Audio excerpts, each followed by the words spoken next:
These are the Wiretap new frames, and I'm going to show you how to remove and reinstall the lenses. So to remove the lens, you're going to take your thumb and your two fingers and this hand, holding it here, and you're going to kind of bend the lens a little bit and slide out this corner before this one.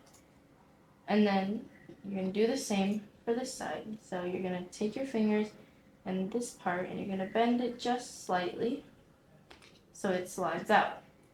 Now, to reinstall the lens, you're going to take this side first and put it into the little groove over here, like so.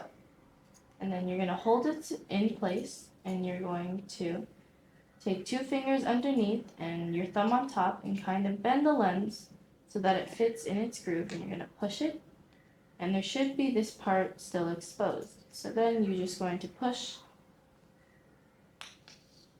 and it should slide right in.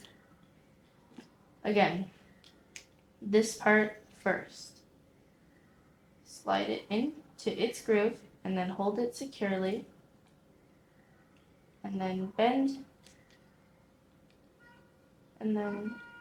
this side just slightly so it slides in, and then push the upper part.